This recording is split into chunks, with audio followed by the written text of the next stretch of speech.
Hi hello नमस्कार आदाब सत श्री अकाल। आसान और पूर्ण विश्वास है अच्छे होंगे, स्वस्थ होंगे, मस्त होंगे और अपनी पढ़ाई कर रहे होंगे। जी हाँ दोस्तों, कहते हैं ना कि हो चुका आगाज रन का, युग बदलने की तैयारी, जीत उसी का होगा जिसका संघर्ष से है जारी। आइए आप सभी को स्वागत है शशि सेठ प्रैक्टिस में। जैसा कि आपको पता है, यहाँ पे आज से स्टार्ट किया जा रहा है बिहार पुलिस का प्रैक्टिस सेट। मैं आपको बता दूं, जिसका री एग्जाम होने वाला है, वह आपको अगस्त माह में देखने को मिलेगा। सबसे पहले मैं आपको बता दूं कि यह जो टेस्ट है ईडू ई गुरुकुल जो राकेश सर द्वारा संचालित किया जाता है, और उसका यह पैड पीडीएफ है और बड़ा बेहतरीन कंटेंट, यानी कहें तो बहुत बेहतरीन सेटों में से एक है।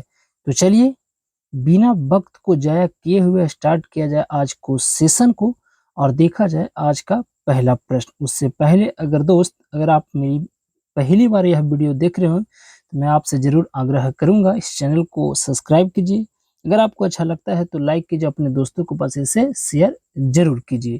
तो चलिए इसी तकिया और कलाम के साथ, कि ना थके हैं पाप न मैंने हिम्मत हारी है, देखे हैं कई दौर मुश्किलों का, इसलिए सफर आज भी जारी है। अगर आपको चाहिए इस क्लास का पीडीएफ तो जाइए इसी वीडियो के डिस्क्रिप्शन में टेलीग्राम का लिंक दिया हुआ है, उस टेलीग्राम को ज्वाइन कर लीजिए।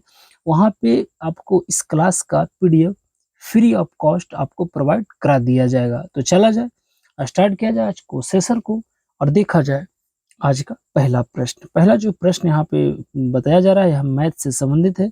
बड़ा सिंपल सा प्रश्न है दोस्त, जहाँ पे आपको दिखाई दे रहा है एक्स और वाई, आपको 2 डिजिट रखना है और इसे 72 से डिवाइड करना है, और फिर उसके बाद जो आएगा और इसमें आपको पुट कर देना है। तो इसको जो सही आंसर आएगा, ऑप्शन नंबर बी बिल्कुल इसका सही हो जाएगा। मैथ को मैं केवल आंसर यहाँ पे बताता चलता हूँ। दूसरा जो प्रश्न यहाँ पे पूछा गया है वह सिंप्लीफिकेशन से है, और इसका सही आंसर ऑप्शन नंबर डी बिल्कुल सही हो जाएगा। तीसरा नंबर जो प्रश्न यहाँ पे पूछा जा रहा है मित्र, बड़ा सिंपल सा प्रश्न है, यह वर्गमूल आपको बताना है। इस प्रश्न का सही जवाब ऑप्शन नंबर 1 हो जाएगा। अगला जो यहाँ पे प्रश्न पूछा जा रहा है वह है आपको 4 नंबर प्रश्न। बड़ा सिंपल सा प्रश्न है, आपको ये दिया गया है कि दो संख्याओं का लघुत्तम समावर्तक आपको दिया है और इसका अंतर दे रखा है, तो इन दो संख्याओं का योग क्या होगा। तो इस प्रश्न को जब बनाइएगा तो इसका आंसर ऑप्शन नंबर सी वाला बिल्कुल सही है। नेक्स्ट है 5 नंबर प्रश्न, यह आपको परसेंटेज से संबंधित है और इसका सही विकल्प आपको आपको बॉल वाला बिल्कुल सही हो जाएगा। यह जो प्रश्न है एज से संबंधित है और सिंपल सा प्रश्न है, आप बनाइएगा बन जाएगा। इसका सही जवाब ऑप्शन नंबर सी वाला बिल्कुल सही है।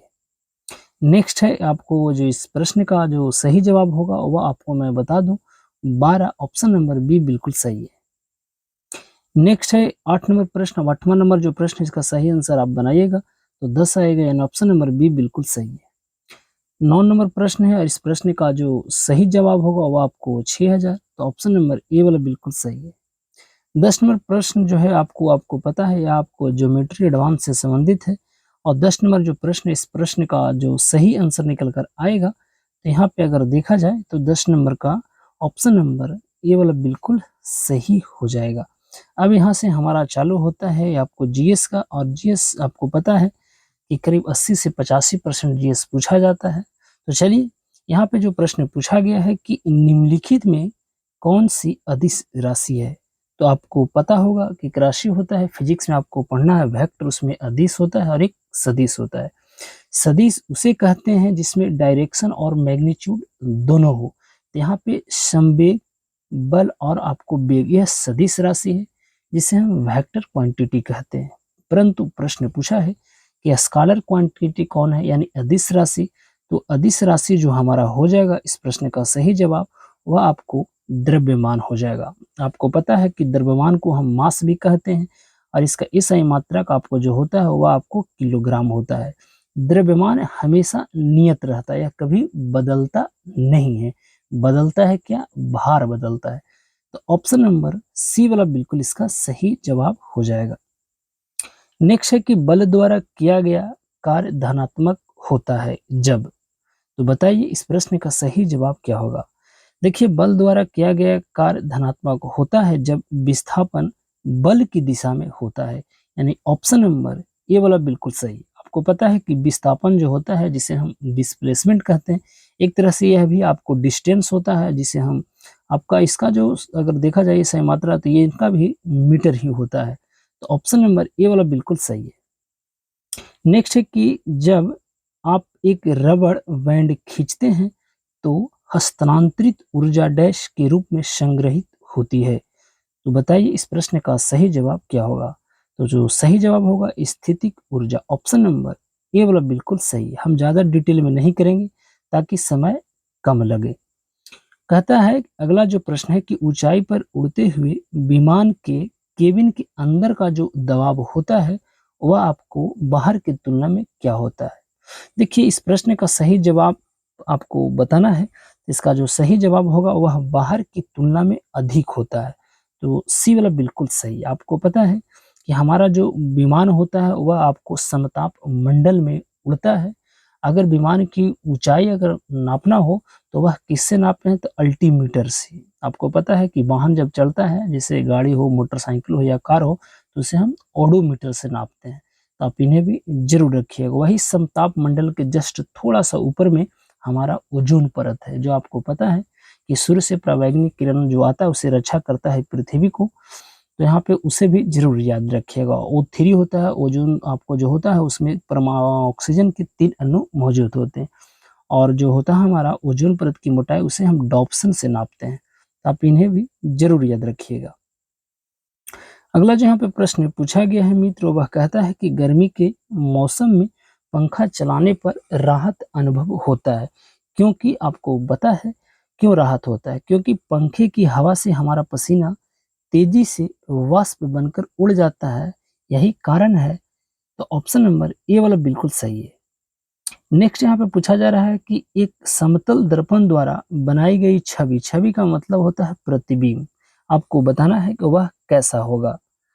तो वह जो होगा मित्रों वह आपको समान आकार का, सीधा, पार्श्व तौर पर उल्टी और आभासी होगा। आभासी का तात्पर्य है यहाँ पे काल्पनिक। तो ए वाला बिल्कुल सही है। अगला जो यहाँ पे प्रश्न पूछा जा रहा है वह कहता है कि जिस तापमान पर किसी गैस का आयतन शून्य हो जाता है उसको क्या कहते हैं? तो इस प्रश्न में आपका आंसर छिपा है। इसका सही आंसर जो होगा परम शून्य ताप, ऑप्शन नंबर बी वाला बिल्कुल सही है।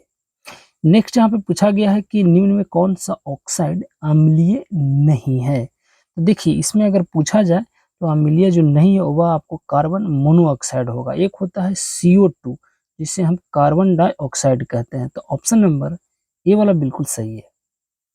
नेक्स्ट है कि आधुनिक आवर्त सारणी के निम्नलिखित समूहों में किसमें नोबेल गैसों को रखा गया है? तो आपको पता है कि आधुनिक आवर्त सारणी में अगर देखा जाए तो यहाँ पे वर्गों की संख्या कितनी है? तो 18 है, आवर्तों की संख्या 7 है और इस प्रश्न का सही जवाब 18 में ही रखा गया है। तो ऑप्शन नंबर डी वाला बिल्कुल सही है।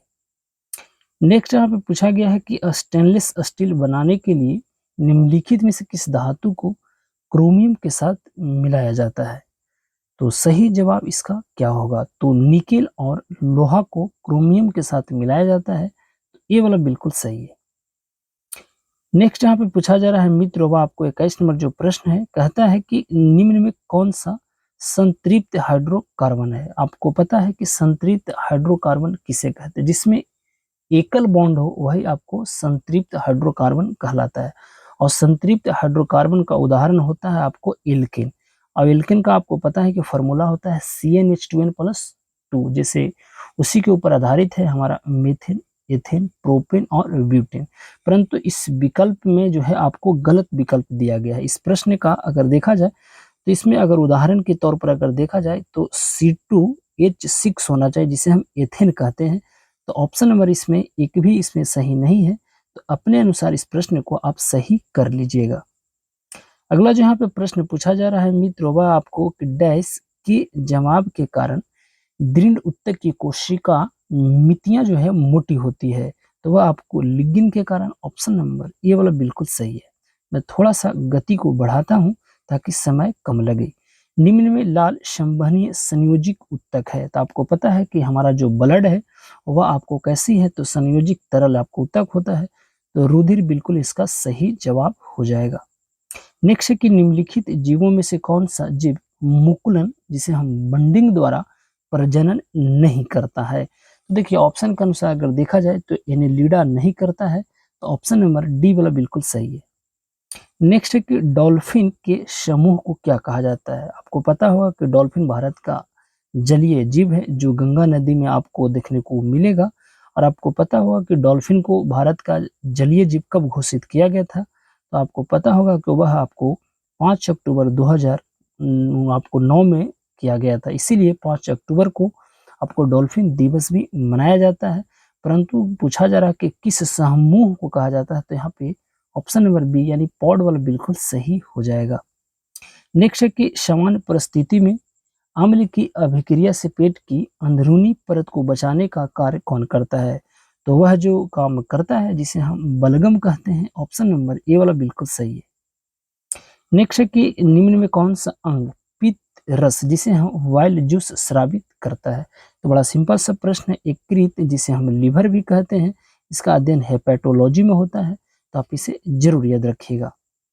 अगला है कि पाचन के बाद हाइड्रो आपको कहता है कि पाचन के बाद कार्बोहाइड्रेट को परिवर्तित कर दिया जाता है। तो देखिए जो परिवर्तित कर दिया जाता है वह आपको ग्लूकोज में हो जाएगा, C6H12O6 इसका फॉर्मूला होता है, तो ऑप्शन नंबर बी बिल्कुल सही है। नेक्स्ट है कि मानव शरीर की पल्स दर की जांच क्यों की जाती है, तो बताइए इस प्रश्न का सही जवाब क्या होगा। देखिए दिल की फंक्शनिंग जांचने के लिए आपको पल्स दर की आपको उपयोग किया जाता है, तो ये वाला बिल्कुल सही है। नेक्स्ट है कि मनुष्य के शरीर में उपस्थित निम्न में किस कोशिका में केंद्रक नहीं होता है। देखिए यहाँ पे अगर देखा जाए तो किसमें नहीं है, तो ऑप्शन के अनुसार एरिथ्रोसाइट्स में नहीं होगा, तो ये वाला बिल्कुल सही है। नेक्स्ट है कि पेप्टिक्स आपको आपको अल्सर इनमें से किस जीव की वजह से होता है, तो पेप्टिक जो है आपको अल्सर जो है यहाँ पे जीवाणु के कारण हो जाएगा जिसे हम बैक्टीरिया कहते हैं। आपको पता है कि बैक्टीरिया का खोज लीवेनहॉक के द्वारा किया गया था, तो ऑप्शन नंबर सी वाला बिल्कुल सही है। अगला जो प्रश्न है कि 6ठी शताब्दी ईसा पूर्व किस महाजनपद की राजधानी का नाम महाभारत एवं पुराणों में माँ लीनी मिलता है, तो वही हो जाएगा अंग जिसका चंपा है, तो ऑप्शन नंबर डी वाला बिल्कुल सही है। नेक्स्ट है कि चंद्रगुप्त द्वितीय के काल में विद्या कला एवं साहित्य का महान केंद्र कौन सा था, तो जरा देखिए ऑप्शन नंबर 33 को और बताइए इस प्रश्न का सही जवाब क्या हो जाएगा। देखिए ऑप्शन में उज्जैन है, तो क्या उज्जैन बिल्कुल इसका सही जवाब हो जाएगा, यानी 33 नंबर जो प्रश्न है इसका सही आंसर सी बिल्कुल सही है। नेक्स्ट है कि दक्षिणी यानी दक्षिण हो जाएगा, दक्षिण भारत का प्रसिद्ध तकोलम का युद्ध हुआ था। तो देखिए तकोलम का अगर युद्ध की बात किया जाए तो यह आपको चोल एवं राष्ट्रकूटों के मध्य हुआ था। कब हुआ था जरा आप कमेंट के माध्यम से हमें बताने का प्रयास जरूर कीजिएगा। अगला जो प्रश्न यहाँ पे पूछा जा रहा है मित्रों, वह कहता है कि निम्नलिखित में कौन मोहम्मद बिन तुगलक का समकालीन नहीं था। देखिए इशामी, वर्नी और इब्न बतूता था। जो आपको पता है कि इब्न बतूता मोरक्को का रहने वाला था, इन्हें ने ही एक रिहला नामक पुस्तक लिखी थी, परंतु अमीर खुसरो जो था वह मोहम्मद बिन तुगलक का समकालीन नहीं था, तो ऑप्शन नंबर डी बिल्कुल सही है। अगला जो यहाँ पे प्रश्न है कि दिल्ली के तख्त पर बैठने वाला प्रथम भारतीय मुस्लिम शासक कौन था, तो इस प्रश्न का सही जवाब होगा आपको खुसरो खां, बिल्कुल सही है। नेक्स्ट है कि कृष्णदेव राय ने अमुक्त मालदा नामक प्रसिद्ध ग्रंथ की रचना की थी, किस भाषा में की थी, बड़ा फेमस बुक था, और इन्हों जो किया गया था वह आपको तेलुगु भाषा में किया गया था, तो ऑप्शन नंबर यहाँ पे बी वाला बिल्कुल सही है। अगला जो यहाँ पे प्रश्न पूछा जाए 38 नंबर, वह कहता है कि पानीपत के युद्ध में बाबर ने किन तोपचियों ने तोपों का संचालन किया था, तो सही जवाब होगा इसका मुस्तफा ने, तो बी बिल्कुल सही है। नेक्स्ट है कि निम्नलिखित युद्धों में किसने अफगानों की सत्ता को भारत में समाप्त कर दिया था, तो इसका सही जवाब होगा सरहिंद के युद्ध ने, यानी ऑप्शन नंबर बी बिल्कुल सही है।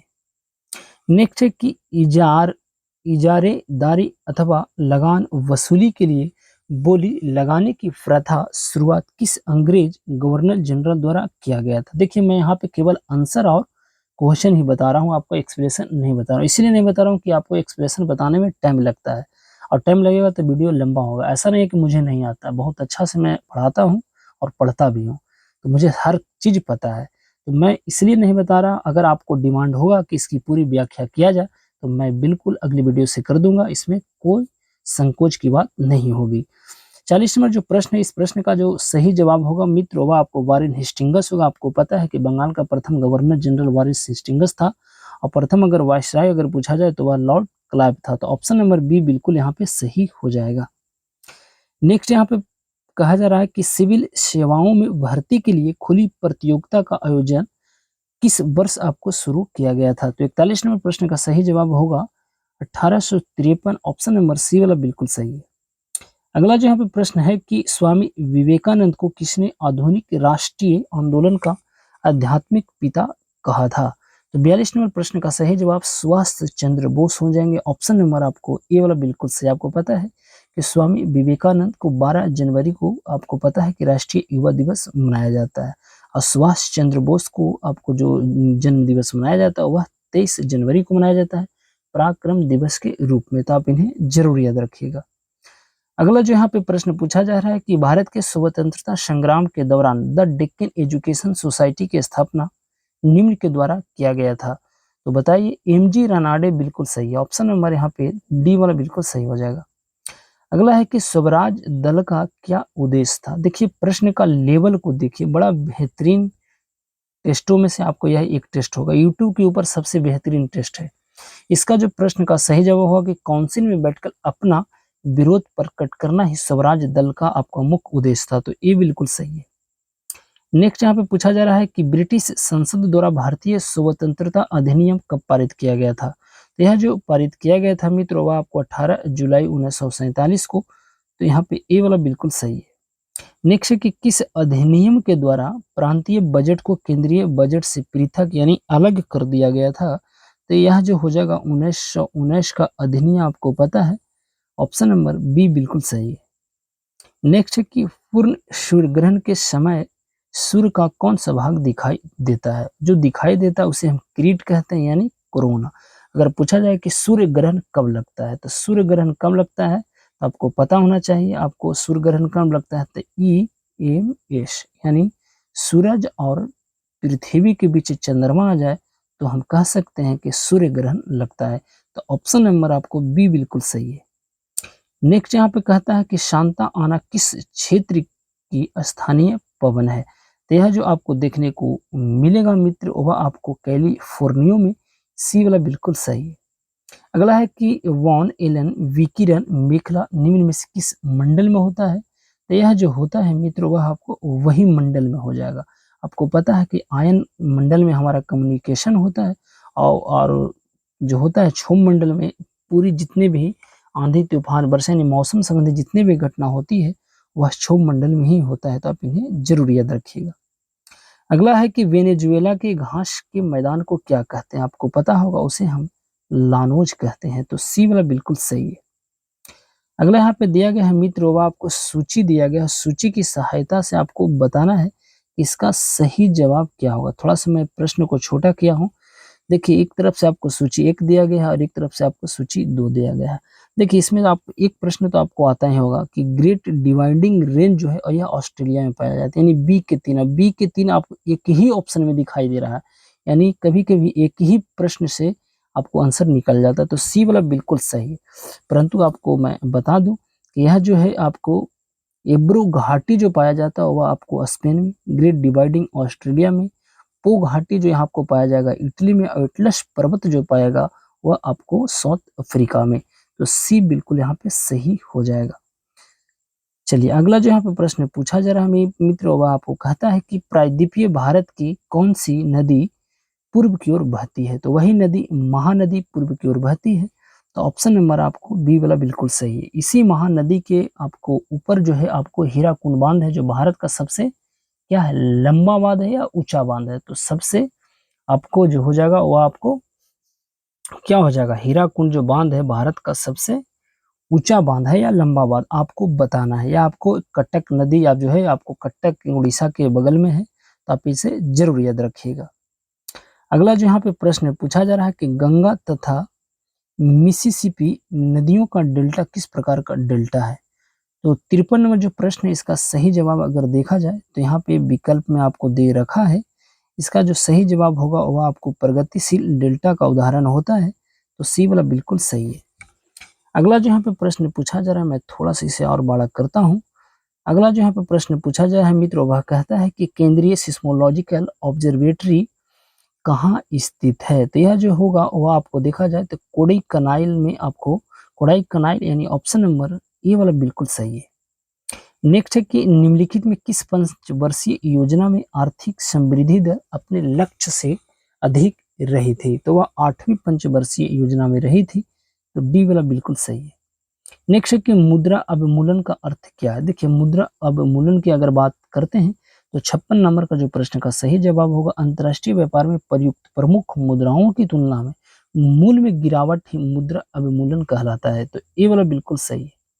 नेक्स्ट है कि बैंक दर का तात्पर्य उस ब्याज दर से है, तो 57 नंबर जो प्रश्न होगा कि जिसे भारतीय रिजर्व बैंक विनिमय पत्रों पर बटागत करता है, यानी ऑप्शन नंबर डी बिल्कुल सही है।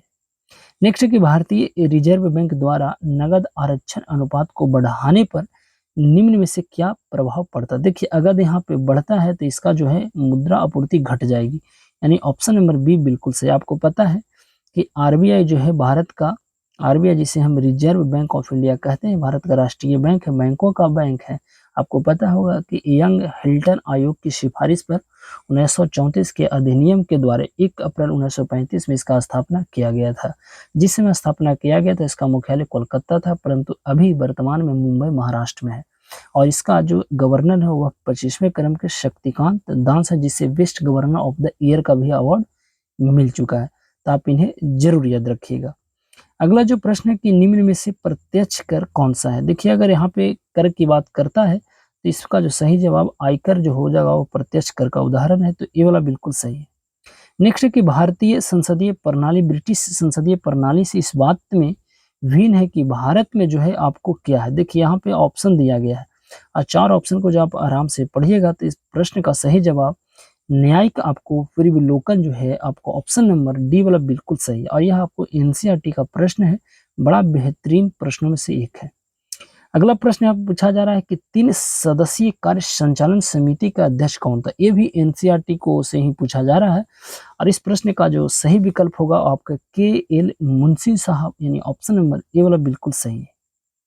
नेक्स्ट है कि भारत के उपराष्ट्रपति को कौन निकाल सकता है। देखिए उपराष्ट्रपति की अगर बात हम करते हैं तो आपको पता है कि उपराष्ट्रपति जो है राज्यसभा का सभापति होता है। यह बात लिखा हुआ है आर्टिकल 64 में। अभी भारत का जो उपराष्ट्रपति है वह कौन है आपको भी पता है, वह राजस्थान झुंझुनू के रहने वाले हैं, तो आप इन्हें जरूर याद रखिएगा। इसका जो सही जवाब होगा कि राष्ट्रपति की सहमति से राज्यसभा इसे निकाल सकता है, तो ऑप्शन नंबर यहाँ पे डी बिल्कुल सही है।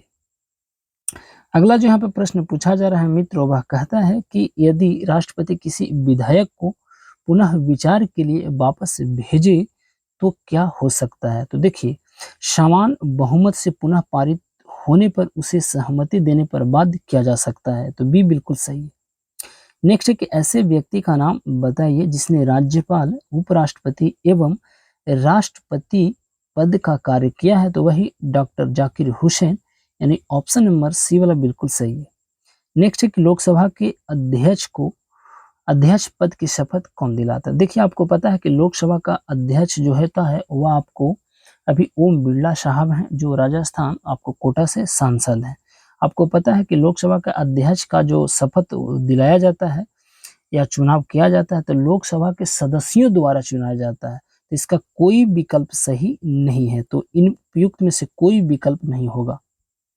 अगला जो प्रश्न होता है कि अनुच्छेद डैश केंद्र को राज्यों को नियोजित अनुदान देने का अधिकार है आर्टिकल 282 के तहत, तो ये बिल्कुल सही है। इंडियन फिलॉसफी के लेखक कौन है, बड़ा फेमस है, डॉक्टर एस राधा कृष्णन, यानी ये वाला बिल्कुल सही है। फिर यहाँ पे मिलान आपको बताना है, मिलान करके बताना है कि इस प्रश्न का सही जवाब क्या हो जाएगा। देखिए एक तरफ से आपको दिया गया है कलाकार, एक तरफ से संगीत प्रस्तुत का माध्यम है। 68 नंबर प्रश्न का सही जवाब क्या होगा। इस प्रश्न का सही जवाब देखिए बाल मुरली कृष्ण जो है ये आपको संबंधित है कर्नाटक गायन से, यानी 1 के 5। अगला है मीता पंडित, मीता जो पंडित है ना मित्रों आपको हिंदुस्तानी गायन से, तो 5-1 एक ही ऑप्शन में दिखाई दे रहा है, यानी ऑप्शन नंबर ए वाला बिल्कुल सही है। अगला जो यहाँ पे प्रश्न पूछा जा रहा है कि अंतर्राष्ट्रीय वित्त निगम का मुख्यालय कहाँ है? तो वही वाशिंगटन डीसी यानी डिस्ट्रिक्ट ऑफ कोलंबिया जो अमेरिका में पड़ता है। यहाँ पे आपको वर्ल्ड बैंक और आईएमएफ का मुख्यालय भी देखने को मिलेगा। तो ऑप्शन नंबर आपको बी वाला बिल्कुल सही है। अगला है कि संयुक्त राज्य अमेरिका का येलो स्टोन पार्क किस लिए प्रसिद्ध है? बड़ा बेहतरीन प्रश्न है। तो गेसर के लिए प्रसिद्ध है। सी बिल्कुल सही है। 71वें प्रश्न को जरा देखिए और बताइए कि इसका सही जवाब क्या होगा। कहता है कि माउंट एल्बर्ट किस पर्वत श्रेणी का सर्वोच्च चोटी है? तो इस प्रश्न का सही जवाब आपको रॉकीज हो जाएगा, यानी डी वाला बिल्कुल सही है। नेक्स्ट है कि पीसो किस देश की मुद्रा है यानी करेंसी है? तो कई युवा का यानी 72 का आपको ए वाला बिल्कुल सही है। अगला जो यहाँ पे प्रश्न पूछा जा रहा है कि भारत की आजादी का अमृत महोत्सव उत्सव के एक भाग के रूप में भारतीय दूतावास द्वारा किस देश में महात्मा गांधी ग्रीन त्रिभुज का उद्घाटन किया गया है? तो वही मेडागास्कर, यानी ऑप्शन नंबर बी बिल्कुल सही। आपको पता है कि हिंद महासागर में सबसे बड़ा द्वीप अगर भारत का है तो मेडागास्कर है, यानी मेडागास्कर में हिंद महासागर, यानी ऑप्शन नंबर बी बिल्कुल सही है। नेक्स्ट है कि चर्चित एक पुस्तक है गोल्डन बॉय नीरज चोपड़ा, जिन्होंने आपको पता है कि टोक्यो ओलंपिक 2020 यानी 21 में खेला गया था, जिसमें नीरज चोपड़ा ने गोल्ड मेडल जीता था 87.58 मीटर गोल्ड भाला फेंक कर। तो यहाँ पे नवदीप सिंह गिल बिल्कुल सही, यानी बी बिल्कुल सही हो जाएगा। अनेकार्थ शब्द, यहाँ पे हिंदी प्रश्न है। देखिए अनेकार्थ शब्द जो होगा ना वह काल से संबंधित होगा, तो डी वाला बिल्कुल सही है। अगला है कि क्षुधा शब्द का विलोम होगा तृप्त हो जाएगा। मन के किसी ओर प्रवृत्त होने या उससे हटने की अवस्था क्या कहलाता है? तो यह जो अवस्था अगर देखा जाए मित्र 77 नंबर का, तो मनोवृत्ति, बिल्कुल ऑप्शन नंबर सी सही है। नेक्स्ट है कि शब्दकोश में कौन सा शब्द सबसे पहले आएगा? तो देखिए असमंजस सबसे पहले आएगा, बी बिल्कुल सही है। इनमें कौन सा शब्द सकर्मक क्रिया है? तो लिखना एक सकर्मक क्रिया है। और उत्कर्ष का विलोम क्या है? देखिए 1 अक्टूबर 2023 को जब एग्जाम हुआ था तो उसमें डायरेक्ट यह प्रश्न पूछा गया था, तो यहीं से उठाकर डाल दिया गया था। तो उस उत्कर्ष का जो विलोम होगा ना वह आपको होगा विमर्श, यानी डी बिल्कुल सही। अगला है कि चंद्रोदय में संधि बताना है, तो देखिए गुण संधि होता है। अगला है कि निर्विवाद में कौन सा समास है? तो अवयवी भाव इसका हो जाएगा सही। जिसके द्वारा अभियोग लगाया गया हो उसके लिए एक शब्द है तो अभियोक्ता, यानी डी बिल्कुल सही है। हाथ पसारना मुहावरे का अर्थ है आपने भीख मांगना, यानी मांगना बिल्कुल सही है। होनहार वीरवान के होत चिकने पात, लोकार्ती का अर्थ है कि होनहार बालक के लक्षण बचपन से ही प्रकट होने लगते हैं, यानी बी बिल्कुल सही है। 85 के बाद आएगा 86। 86 नंबर प्रश्न कहता है कि फिलिंग द ब्लैंक्स भी सूटेबल डिटरमिनेंट्स, आपको बताना है कि help dash boy who is need, तो क्या होगा? द लगेगा, यानी ऑप्शन नंबर सी बिल्कुल सही है। यहाँ पे आपको find the correct spelled word बनाना है, तो मेम्ब्रेन्स यहाँ पे सही हो जाएगा।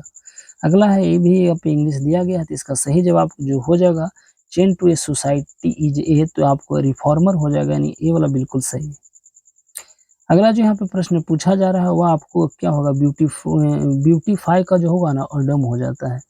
अगला यहाँ पे प्रश्न बड़ा बेहतरीन है, यह आपको करंट अफेयर से है कि हाल ही में चंद्रयान 3 को किस रॉकेट से सफलतापूर्वक प्रक्षेपित किया गया? आपको पता होगा वह जो 14 जुलाई 2023 को एक रॉकेट से छोड़ा गया था चंद्रयान 3 को एलवीएम थर्ड एम4 से 2:35 श्रीहरिकोटा आंध्र प्रदेश सतीश धवन अंतरिक्ष केंद्र जो आपको पहुंचा था 23 अगस्त 2023 को आपको पहुंच गया था 6:04 चंद्रमा के दक्षिणी पुल पर जहां पे पहुंचा था उसको शिव शक्ति पॉइंट के नाम से हम जानते हैं, और इसीलिए 23 आपको क्या 23 जुलाई को हम क्या मनाते हैं? 23 जो है आपको जुलाई को आपको स्पेस दिवस के रूप में मनाया जाता है, तो आप इसे जरूर याद रखिएगा। अगला जो यहाँ पे प्रश्न पूछा जा रहा है कि हाल ही में प्रधानमंत्री नरेंद्र मोदी को किस देश के सर्वोच्च नागरिक और सैनिक सम्मान the grand cross of the legion, जहां लीजन रहे तो सीधे मरना है फ्रांस, यानी ऑप्शन नंबर आपको ए वाला बिल्कुल सही है। अगला जो यहाँ पे प्रश्न पूछा जा रहा है कहता है कि हाल ही में संयुक्त समुद्र अभ्यास यानी ऑपरेशन सॉदर्न रेडिनेस 2023 में किस भारतीय जहाज ने भाग ली थी? 2023 का यह करंट अफेयर का क्वेश्चन है। आईएनएस सुनैना, यानी ऑप्शन नंबर बी बिल्कुल सही है। करंट अफेयर बड़ा इंपॉर्टेंट है दोस्तों, और प्रश्न इसका वही बताएगा जो जानता है। हाल ही में एशियाई प्रशांत मनी लॉन्ड्रिंग का पर्यवेक्षक बनने वाला पहला अरब देश अगर बन गया है तो संयुक्त अरब अमीरात, यानी सी वाला बिल्कुल सही है। हाल ही में केंद्र सरकार ने समुद्री क्षेत्र में सटीक नेविगेशन के लिए कौन सा प्रणाली लॉन्च की है? तो सागर संपर्क, यानी ये वाला बिल्कुल सही है। अगला है कि हाल ही में केंद्र की किस संस्था का प्रमुख की नियुक्ति सर्वोच्च न्यायालय ने अवैध घोषित कर दिया? वही जो आजकल चर्चा का विषय बना रहता है, प्रवर्तन निदेशालय, जिसे हम ईडी आपको कहते हैं। तो ऑप्शन नंबर है आपको बॉल बिल्कुल सही है। अगला है कि किस राज्य में देश की पहली ई स्पोर्ट्स और ब्रेक डांस अकादमी स्थापित किया जाएगा? तो वही मामा की नगरी मध्य प्रदेश। ऑप्शन नंबर यहाँ पे डॉग वाला बिल्कुल सही हो जाएगा। अगला है कि हाल ही में पंजाब कृषि विश्वविद्यालय ने मोटापे और मधुमेह को नियंत्रित करने के लिए विकसित की गई पीवीडब्ल्यू RS1 किस्म का संबंध किससे है? तो वह गेहूं से है। अगला है कि हाल ही में विश्वकर्मा श्रमिक कल्याण योजना कहाँ से प्रारंभ की गई? तो वही राजस्थान से। ऑप्शन नंबर डी वाला बिल्कुल सही है। नेक्स्ट है कि प्रायद्वीपीय भारत की कौन सी नदी, यहाँ प्रश्न रिपीट हो गया है, तो आपको महानदी बिल्कुल सही है। आज का अंतिम जो प्रश्न है मित्रों, वह कहता है कि 1600 मेगावाट का उत्तर प्रदेश राज्य का पहला अल्ट्रा सुपर क्रिटिकल प्लांट कहाँ स्थापित किया जाएगा? तो यह आपको किया जाएगा सोनभद्र में, यानी ऑप्शन नंबर डॉग बिल्कुल सही हो जाएगा। तो यह था हमारा आज का सेट। आपको सेट कैसा लगता है आप कमेंट के माध्यम से हमें बताने का जरूर प्रयास कीजिएगा। अगर आपको इस क्लास का PDF चाहिए तो इसी वीडियो के डिस्क्रिप्शन में लिंक दिया हुआ है टेलीग्राम को ज्वाइन कर लीजिए। वहाँ पे फ्री ऑफ कॉस्ट आपको इस क्लास का PDF दे दिया जाएगा। तो चलिए यहाँ पे देते हैं अपनी वाणी को विराम, लेते हैं आपसे विदा इस वादे के साथ कि फिर मुलाकात होगी एक नए वीडियो में, एक नए उत्साह, जुनून, पागलपन के साथ। जब तक के लिए आप सही से रहें, स्वस्थ रहें, मस्त रहें और अपनी पढ़ाई करते रहें। तो अब हमें दीजिए इजाजत। नमस्कार।